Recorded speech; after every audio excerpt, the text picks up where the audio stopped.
Hey everybody, welcome to wonderful, beautiful Mountain View Motocross Park in downtown Sandy, Oregon. That's right, the 2022 Honda CRF250R. We are here, Racer X Films is going to test this sucker. It's long awaited. Every year there is one bike that is the most anticipated bike of the year, and you're looking right at it right now. The CRF250R. Very rarely is a 250 the most anticipated bike, but with the changes Honda made to this bike, and of course, all you Honda lovers, there's many of you out there, and you guys are looking to update your Honda. This is the bike right here, 2022 machine. Lots of engineering and time went in this thing. So what exactly is different on this bike? Well, we could sit here and make a video about 15 minutes long to go over every nook and cranny of this bike, but what we're going to do is going to give you a brief overview. I have a little bit of knowledge about this bike, little previous knowledge. So 3 things that the engineers and the R&D team focused on for the 2022 CRF250R. Durability, torque, performance, and handling. Start off with the durability side of things. A couple things that they addressed. You guys are always complaining about clutch fade. Well, the 9-plate clutch system on the 2022 will help that along very nicely.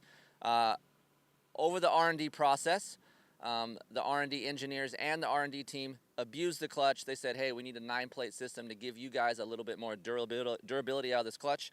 And of course, cooling issues. When you create more horsepower, you're going to create more heat. So the guys over there at the engineering department designed a water propeller that is thicker to get more of that coolant flowing through the radiators, as well as the louvers here in the radiator are a little bit different, a little bit spaced out for, I guess I would like to say, a little bit more airflow and more cooling. So those 3 things right there really help this bike cool it down.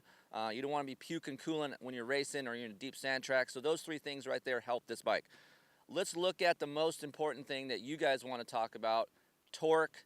Is it better? Is it closer to a Yamaha? Well, look, let me tell you something.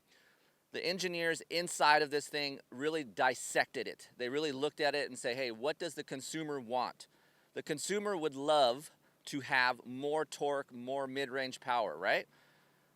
250s aren't normally a vet riding machine, but nowadays you're seeing more vet riders buy 250s because they simply can't hang on to 450s. It's a big bike, it's a lot of power. So maybe getting a little bit more torque, creating a little bit of a lazier feel for you vet guys, that's what a 250 needs to make it more rideable. And let's face it, I have my 15-year-old son here today. He's going to ride it a little bit more hyperactive. They rev it. You need to keep that upper range of rev high and then get more pulling power up to that range. So they designed a different camshaft, a different head, a different intake. All of these things combined on paper, they say, increases the torque. We're going to go ride it today and figure that out. But I feel like they did a good job of trying to hone in on what the consumer has wanted from the Honda. We've complained for years, all the media has complained, hey, we need more torque, we need more bottom end, we need more pulling power. Well, they're looking to address that here today, so we're gonna go ride it and test that. And then last but not least, chassis feel. So the engineers over there at Honda, they wanted to get a little bit more compliant machine. Lateral rigidity has changed, but you guys know the CRF250R does corner very well. They wanted to keep that. They wanted to keep that and then get a little bit more bump absorption as well as straight line stability. So things have changed in the frame. We're going to talk about that after the ride because I don't want to give it away right now. But that is key. This is the same frame as the 450. So you guys are thinking, well, is the 450 a little bit rigid? It's a little bit different in a 250 world. You don't have that torque. So things feel a little bit different in a 250 chassis. So we're going to ride this thing here in a basically what I like to call a mini Washougal. Tight, has some high-speed sections in the back, so we're going to test this chassis. Another big part of this machine is Pirelli tires.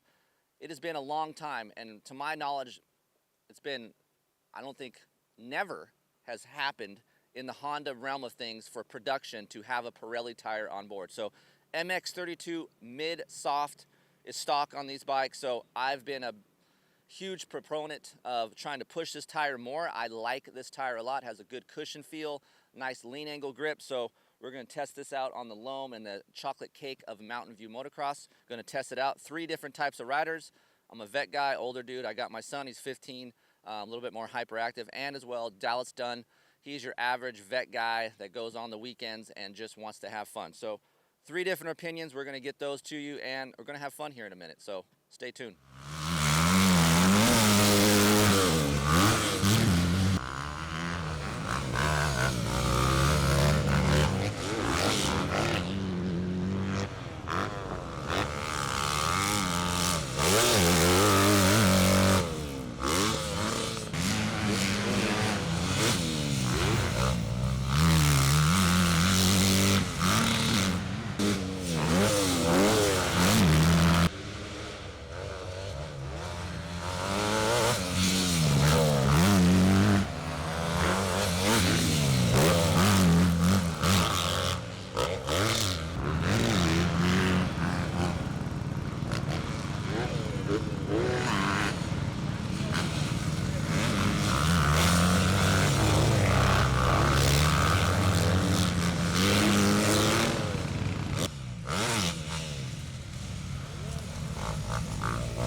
Just got back. It's I don't know, 3 o'clock. Spent about 6 hours on the 2022 CRF250R. Look, I'm not going to sit here and beat around the bush about it. I've been riding this bike a little bit longer than today, so I know a lot about this internally, what it's about, what the goals were. I'm going to have a couple guys here with me to tell you guys out there what they think. But for me, let's get down to the nuts and bolts, what I think you guys want to know. Where does it stand from last year's machine? So right off the bat, has more torque, has more mid-range, just like advertised. But for me, what I really noticed is you can be a little bit lazier. I'm 40-some years old. I'm 170-ish 2 pounds, and I'm a third gear guy. So 2021 CRF250R wasn't really a third gear machine. If you were a third gear in corners, you would have to cover the clutch. It'd be really luggy, it'd be boggy, and with this motor, a little stab of the clutch and its recovery is much better. So where does it lie in the range of other machines? I'm not going to sit here and tell you guys exactly where that's at right now because I don't have back-to-back machines, but just going off of memory, I say somewhere in between a Yamaha and a KTM is where this torque feeling fits. Mountain View Motocross Park today is like a miniature Washougal, if you guys can picture that. Jumpy, lots of wood chips, soft in the morning, and then hard base underneath. So for me, power-wise, much livelier, much more exciting than last year's bike. Gets in the meat of power sooner, and it revs out not as far to me as last year's machine, but I can shift earlier. So it's just a better overall engine for my needs if I'm going on a 250. I feel like if I'm the race team guys, I'm happier with this engine because I have a better base to start with. So the guys over in the engine department at Honda did a great job. Something about the chassis on a Honda just feels good. Last year's bike, you can lean into the corner nice, it sticks, it invites you to stand up in corners. That all remains the same on this machine. For some reason, and I can't put my foot on it, like the KTM, this bike allows me to stand up longer through corners. The lean angle is, I guess I have a wider lean angle, so I can really start my lean early and keep that lean throughout the corner. I can't say that for other bikes that I've ridden in the 250 class lately. So very good cornering balance. That's what we call that in the testing world, where you can keep that cornering ability and it just sticks, and that chassis just kind of soaks up all those little imperfections inside that rut. So for me, that is intact on the 2022. Where it has improved for me is bump absorption, which we'll talk about in a minute, and for me, straight line stability. Straight line stability is a little bit more planted. I feel like these Pirelli tires are digging into that dirt a little bit better. And what Honda really struggled with last year was if you're trying to arc your corners and start your lean and then sweep around the track on throttle, it was always skatey, a little bit harsh, and then it would just deflect. This frame is a little bit more planted in those areas. That's what I needed. If I wanted to go wide and start cutting across on the throttle, I have more contact patch than I did last year, so I like that. Now, bump absorption. You're going to say, Keefer, you talk about the CRF450R and it's harsh, a little bit, the bump absorption is not as good. For whatever reason, you know, this basically is, for the lack of a better word, a 450 frame. It doesn't contrast the bumps like the 450R does. For me, bump absorption is a much better, more compliant, maybe because there's not as much torque as a 450, but for me, confidence inspiring. You jump on this bike and man, you just feel like you can do a lot of things that you can't do on other bikes. So I like that. Suspension, Showa stuff is more sensitive than KYB. You make 1 to 2 clicks, that's a huge jump. So for you guys out there, a little setup tip, they recommend 105 for the rear sag. Again, I'm 170 pounds. You can drop it to 107, turn the high speed in a quarter turn, and then I would drop my fork to 3 mil. Stock on the fork is 5 millimeters. I went +2. +2 in the world of testing is 2 stiffer. 107 in the rear. From stock on the high speed compression, I went a quarter turn, and you can slow the rebound down per track. Like if it's softer dirt, slow the rebound down. If it's harder dirt, you can speed it up. But for me, that chassis balance seems to work well at this track and other tracks that we've tested at. So for me, I would start at 105, see where you like it. If it's still a little bit pitchy off throttle, try 107, stiffen that fork up. But what I like from this suspension and the chassis from the 2022 is that the track toughness, if you guys know what that is much wider than last year's bike. I can go to different tracks and feel comfortable right away. The adjustments that I make don't make this bike polar opposite. So last year's bike, I made a couple clicker changes, and man, the whole bike's just way different. This bike doesn't do that, so I like that. So now I can go to different tracks and feel comfortable right away. So for me, that's a plus. Now let's talk about the whole looks of the bike. Obviously, going to a single-sided muffler, everyone's going to rave about that. You guys out there, I heard the complaints. Dual mufflers, why does Honda do that? They're doing that for centralizing the mass, but for me, average guys, we're not going to notice that stuff, right? So single muffler, a lot easier on the pocketbook if you crash. It actually gives you a little bit more top end. So the over aesthetics of the bike, still very narrow, still has the Renthal fat bar. But what we didn't talk about in the intro was 8 pounds lighter overall. Honda got this weight down, and again, just like the part that I talked about in the chassis area, you can feel that on the track. Side to side movement, you can cut down from a rut if it's blown out a little bit easier. So that just enhances this Honda feel. I like that. Last year's bike didn't really feel heavy per se to me, but this bike feels lighter than that. So on par with the KTM feel where you can stand up, cut down, I feel like Honda did a good job of getting that weight down, and they did it in a lot of areas. So for me, that is a plus. It didn't hurt straight line stability. Pirelli tires, I've been trying to push some Pirelli stuff on you guys lately because of the carcass cushion. There is a lot of cushion in this tire. It's good to see Pirelli involved with Honda. Obviously, we know how much they're involved in MXGPs, but to come to North America and be on a production bike is huge. That's huge news. So Pirelli comes with a 190/19, standard 80/121 on the front. Good lean angle traction. You're going to have to put 14 PSI in these tires, but you'll get a lot of bump absorption. Pirelli comes, the overall tires, if you weighed them against a Dunlop MX-33, almost 2 pounds different. So there's a lot of weight loss involved in these tires. These tires will not last as long as a Dunlop. These are pretty race-specific tires, but it's cool that they're on this bike. They work well. Again, 14 PSI in both in most conditions, and that'll get you going. I'm happy with this bike. I'm not going to sit here and say it's going to win shootouts. I don't know yet, but I can sit here and confidently tell you guys this is a better Honda. More excitement, more power, chassis is good, better straight line stability. So there's a lot of things that are pluses on this bike. If I want to sit here and complain about some things, you guys always want me to do this, right? Look, I'm going to try to nitpick. I would like a little bit more top end, more over rev. The map switch works well. Map 1, I like that map the best. Map 3 gives me more bottom end, but kind of cuts that over rev off a little bit. So I stick in map 1. I'm going to talk to a couple guys here in a minute and get you guys some more feedback. Maybe they like something different, but for me, I'm a map 1 guy. I don't care for the grips. They're fat feeling. They hurt my hands. The throttle to me feels big.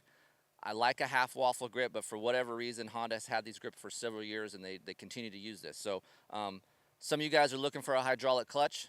Relax, calm down, okay? You guys yell at me over Instagram about hydraulic clutches. Relax. I like a hydraulic clutch, and it's great, but I still am a cable guy. I come from the cable background.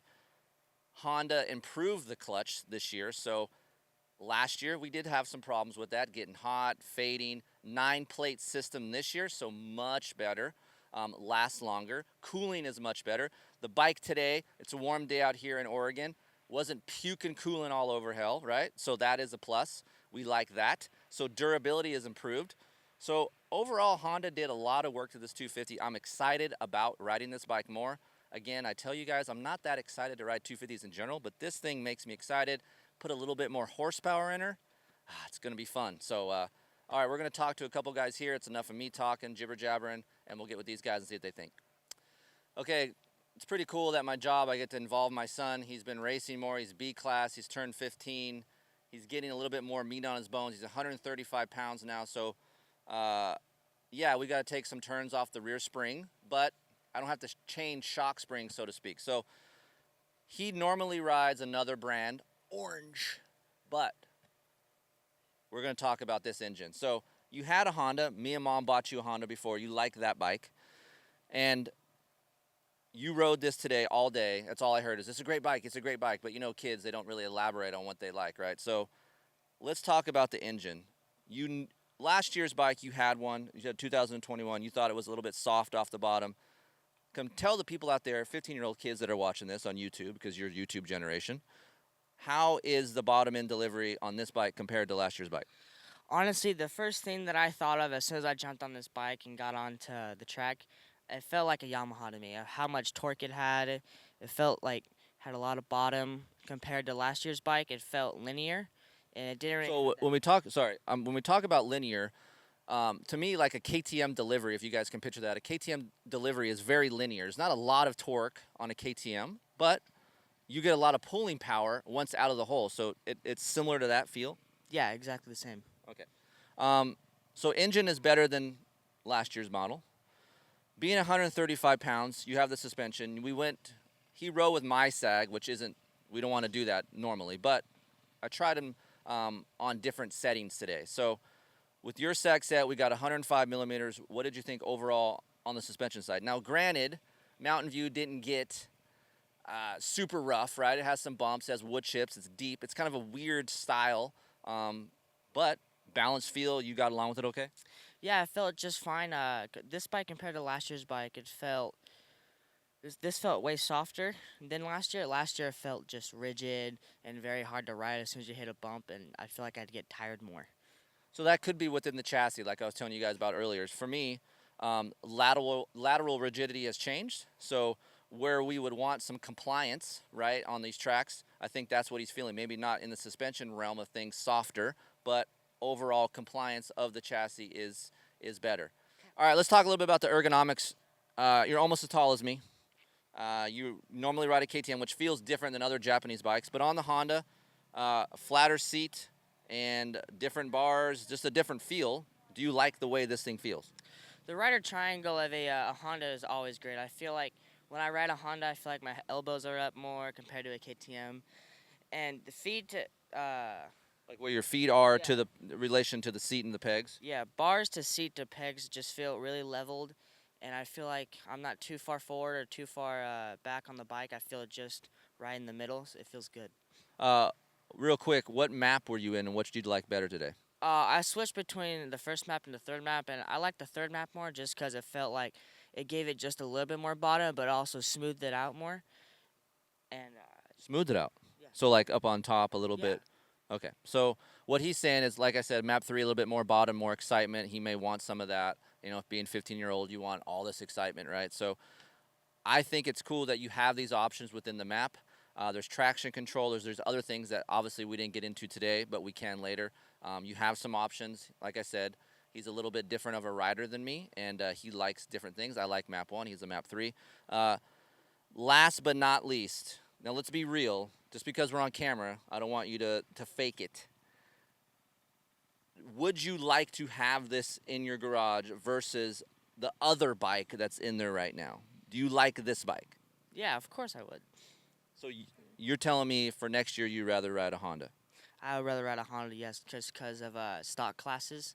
I feel like this bike stock is a little bit better than a KTM, and it's light as a KTM too, which I like. So yeah. You told me you looked like Chase Sexton out there, and I go, no, you didn't. No, you didn't. No, you didn't. Thanks, Aden. Thank you.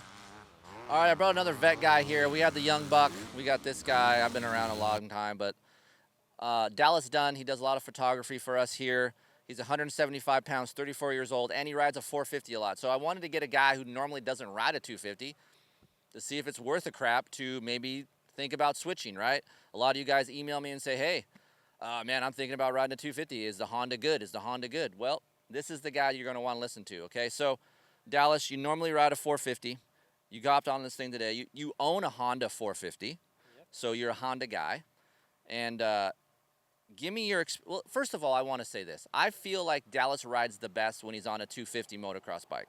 I've seen him ride other ones. I feel like he rides it well. He doesn't get to ride as much, so he gets tired.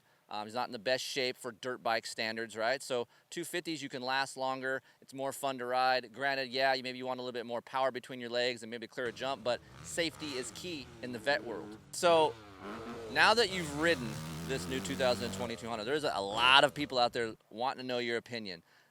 You're a 450 rider. You rode this 250. Did you like your experience on this bike?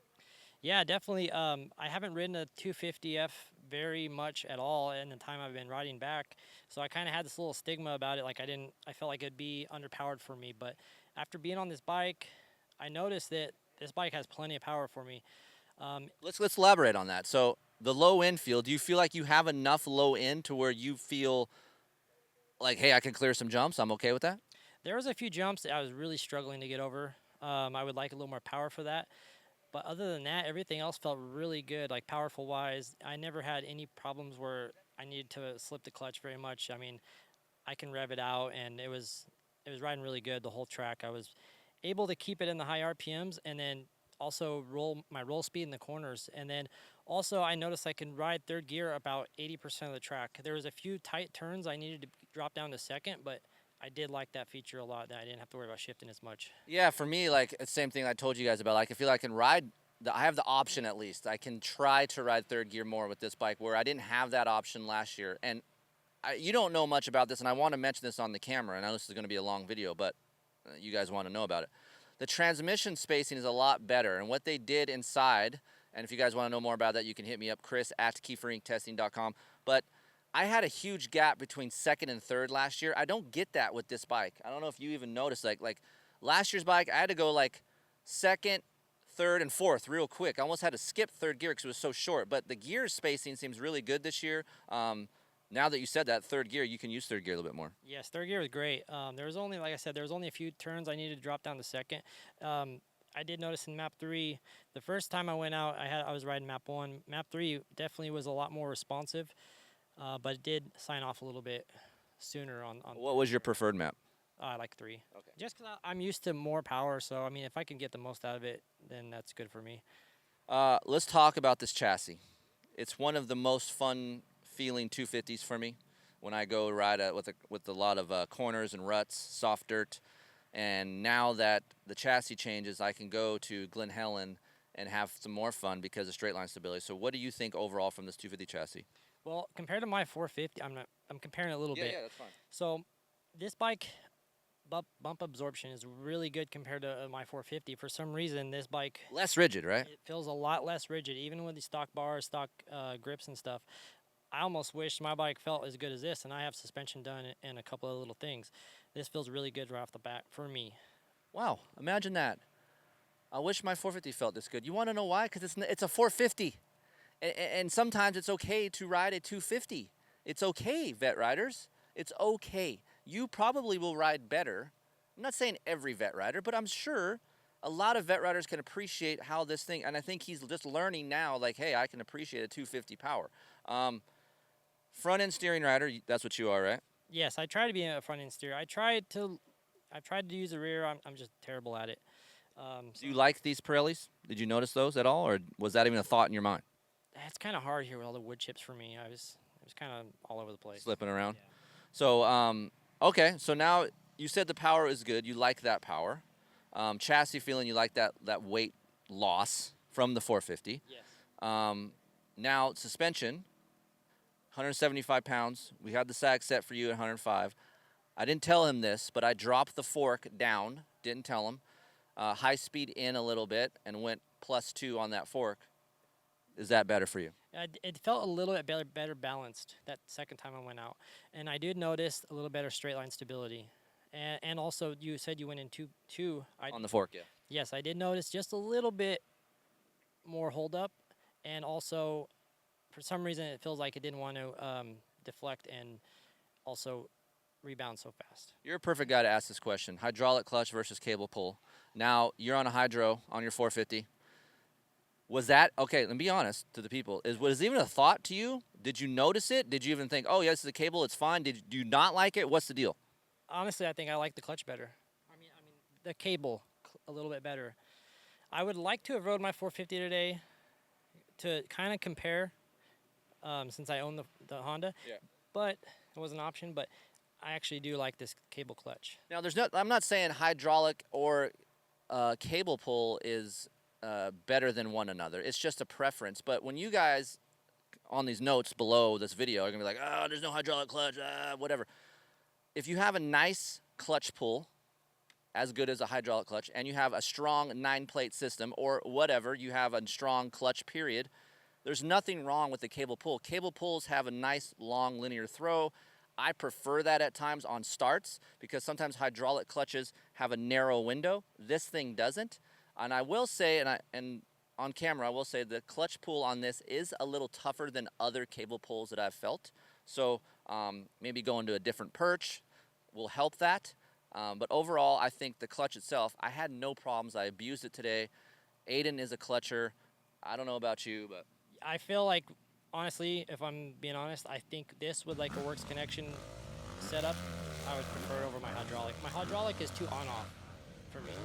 It's great. The hydraulic's still really great, but also another thing too, if I bend my lever, the OEM one is the only one available right now, and they're $40. So expensive.